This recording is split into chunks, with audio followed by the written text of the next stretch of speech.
मेरे देखने में क्या आ रहा है सर, ये जो कांवड़ ला रहे हैं उनको भी ऊपर वाला सब कुछ दे दे। मैं ऐसा नहीं कह रहा कि मैं कुछ गलत कह रहा हूँ, मगर मैं देख ही रहा हूँ जैसे मैं 24 घंटे अपने दावे पर रहता हूँ, कई प्रशासनिक और पुलिस अधिकारी और मेरे सारे क्षेत्र से आए सभी सम्मानित जनों को मेरा यथायोग्य नमस्कार।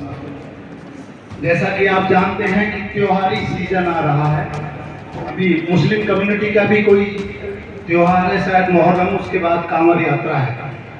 तो हम सबका ये फर्ज बनता है कि जैसे पुलिस प्रशासन के लोगों ने मेहनत करके यहाँ हमें एकत्र करके अच्छी बातें बताई हैं कि हम सब भी उस पर अमल करें।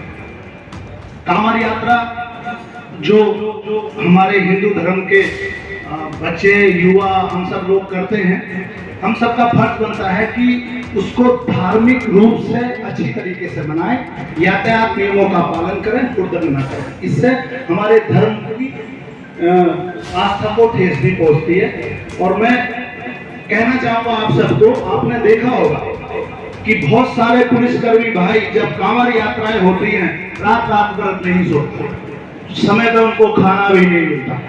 चलो उनको उसके लिए कुछ वेतन सरकार देती है, लेकिन वो वेतन से भी ज्यादा काम करते हैं। तो हम सबका भी ये फर्ज बन जाता है कि इनको कोऑपरेट करें और एक सच्चा देशभक्त नागरिक होने के नाते यातायात नियमों का, नियम कानून का, कानून व्यवस्था का, सभी त्योहारों को पुलिसकर्मियों के साथ सौहार्द से मिलाने का प्रयास करें। क्षेत्र से आए सभी लोगों का बहुत बहुत धन्यवाद। पुलिस वाले भाइयों ने देखो, मैं पीछे आया सबसे पहले, मुझे तो अच्छा नहीं लगता कि वर्दी वाले खड़े रहें, क्योंकि एक गरिमा है वर्दी की, इन्होंने जबरदस्ती हमें बैठाया।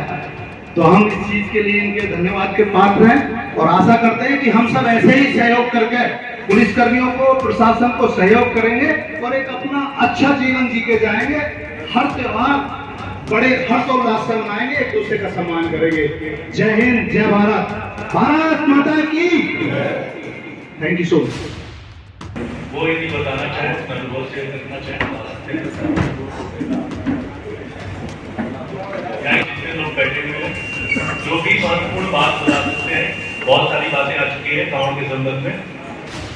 मुख्य उद्देश्य हम लोगों का है और आप लोगों का भी यही है कि यहाँ पे जितने लोग आए हैं आज, यदि ये 4-4 लोगों को भी गांव में जाकर बताएंगे, युवाओं को जो कांवड़ यात्रा में जाने वाले हैं, जो कांवड़ समितियां, जो जत्थेदार लेके जाने वाले लोग हैं, जो डीजे बजाने वाले लोग हैं, उन लोगों के लिए भी ये मीटिंग, वो जाके इस चीजों को बताएं और उनको समझाएं कि आपकी थोड़ी सी लापरवाही से आपका खुद और दूसरे का जीवन प्रभावित होता है। हम भगवान से प्रार्थना करते हैं कि आज कोई घटना न हो, लेकिन शाम तक हमें 2-3 एक्सीडेंट की घटना हो जाती है और हम लोग को पोस्टमार्टम कराना पड़ता है। बहुत कुछ होता है। जो बच्चा भविष्य में बहुत अच्छा कर सकता था, उसकी सारी संभावनाएं इस छोटे से एक्सीडेंट में खत्म हो जाती है और उसका दुख है। कांवड़ यात्रा के दौरान भी जितने एक्सीडेंट के मामले 7 साल 8 साल में आए हैं, वो सब डाक कांवड़ वाले, मोटरसाइकिल वाले, ज्यादातर उन लोगों ने आपस में टकरा के एक्सीडेंट किया। कुछ लोग लापरवाही में थके होने का सड़क क्रॉस कर रहे थे, उस दौरान उनको सामने से आ रही बसें, सामने से आ रही गाड़ियों से एक्सीडेंट हुए। हम अगले किसान हम न बन जाए, हमारे साथ वो दुर्घटना न हो जाए, इसलिए अपने आप को जागरूक रखना है, अपने बच्चों को बताना है।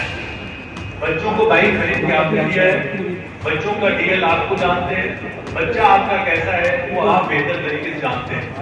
उन बच्चों पे नियंत्रण कैसे रखना है वो भी आपको जानना पड़ेगा। यदि आप सरकारी व्यवस्था पुलिस पे छोड़ देंगे तो हो सकता है कि उस व्यवस्था में फेल हो रहे, इसलिए बहुत सारे लोगों के जीवन को बचा नहीं पा रहे। और ये जिम्मेदारी आप लोगों की ज्यादा है कि आप अपने बच्चों को बचा लीजिए। बहुत सारी बुराइयां हैं। कांवड़ यात्रा के दौरान नशा का भी एक मामला आ रहा है समाज में। वो एक हफ्ता पीता है जड़ी बूटी बता के, शंकर भगवान की जड़ी बूटी है, फिर वही 15 दिन हो जाता है और फिर वो साल भर हो जाता है और वो फिर समाज में सबसे घृणित व्यक्ति के रूप में गिना जाने लगता है। मैं गाजीपुर का रहने वाला हूँ, शायद आप लोगों को मालूम नहीं होगा, लेकिन गाजीपुर में अफीम की सबसे बड़ी फैक्ट्री है, एशिया की सबसे बड़ी अफीम फैक्ट्री है। अंग्रेजों के समय से और अंग्रेजों ने अफीम युद्ध करा दिया चीन में। गाजीपुर में 1980 से लेकर 2000 तक हर घर में स्मैक पीने वाले, हीरोइन पीने वाले बहुत अच्छे अच्छे परिवारों को बर्बाद होते हुए देखा है। बहुत दुख होता है ये समाज कहाँ जा रहा है। धीरे धीरे गांव के लोग, बुजुर्ग लोग, जो सम्मानित लोग थे, वो बच्चों को टोकना बंद कर दिए, अपने दायित्वों से पीछे मुड़ रहे हैं। क्यों? क्योंकि उनकी बातों को कोई सुनने के लिए तैयार नहीं है। यदि उन परिस्थितियों में आप बच्चों को, नौजवानों को टोकना छोड़ देंगे, बोलना छोड़ देंगे, बात करना छोड़ देंगे, वो एक बम की तरह है और वो बम फटेगा तो ऐसा नहीं है कि आप सुरक्षित हैं, उसमें आपका भी घर जल सकता है। छोटी सी गड़बड़ी से यहाँ की बस्ती चलेगी, तो बस्ती में चलेंगे तो सारे लोग चलेंगे। यदि कोई दुर्घटना होगी और यदि आगजनी होती है, कोई भी अपराध होता है, कोई भी दंगा होता है, उसके दौरान, दंगे के दौरान कर्फ्यू लगता है, सब कुछ व्यापार आपको प्रभावित होता है, आपका बिजनेस खराब होता है, आपके क्षेत्र का माहौल खराब होता है। गजरौला यदि सारे लोग बहुत अच्छे से आते तो इसे एक महीने में करोड़ों रुपए का बिजनेस होता, लेकिन हम लोग करोड़ों रुपए के बिजनेस को एक महीने के लिए रोक देंगे, सारी गाड़ियां रोक देंगे, सारे बड़े ढाबे रोक देंगे, सारा आवागमन रुक जाता है। और सारे क्षेत्र से आए सभी सम्मानित जनों को मेरा यथायोग्य नमस्कार। जैसा कि आप जानते हैं कि त्योहारी सीजन आ रहा है। अभी मुस्लिम कम्युनिटी का भी कोई त्योहार है, शायद मुहर्रम, उसके बाद कांवड़ यात्रा है। तो हम सबका ये फर्ज बनता है कि जैसे पुलिस प्रशासन के लोगों ने मेहनत करके यहाँ हमें एकत्र करके अच्छी बातें बताई हैं कि हम सब भी उस पर अमल करें।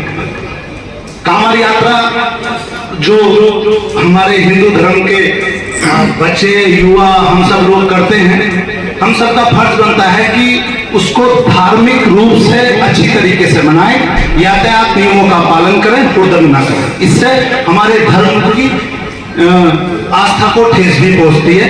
और मैं कहना चाहूंगा आप सबको, आपने देखा होगा कि बहुत सारे पुलिसकर्मी भाई जब कांवड़ यात्राएं होती हैं, रात रात भर नहीं सोते, समय पर उनको खाना भी नहीं मिलता। चलो उनको उसके लिए कुछ वेतन सरकार देती है, लेकिन वो वेतन से भी ज्यादा काम करते हैं। तो हम सबका भी ये फर्ज बन जाता है कि इनको कोऑपरेट करें और एक सच्चा देशभक्त नागरिक होने के नाते यातायात नियमों का, नियम कानून का, कानून व्यवस्था का सभी त्योहारों को पुलिसकर्मियों के साथ सौहार्द से मिलाने का प्रयास करें। क्षेत्र से आए सभी लोगों का बहुत बहुत धन्यवाद। पुलिस वाले भाइयों ने, देखो मैं पीछे आया सबसे पहले, मुझे तो अच्छा ही लगता है कि वर्दी वाले खड़े रहे, क्योंकि एक गरिमा है वर्दी की। इन्होंने जबरदस्ती हमें बैठाया, तो हम इस चीज के लिए इनके धन्यवाद के पात्र हैं और आशा करते हैं कि हम सब ऐसे ही सहयोग करके पुलिसकर्मियों को, प्रशासन को सहयोग करेंगे और एक अपना अच्छा जीवन जी के जाएंगे। हर त्योहार बड़े हर्षोल्लास से मनाएंगे, एक दूसरे का सम्मान करेंगे।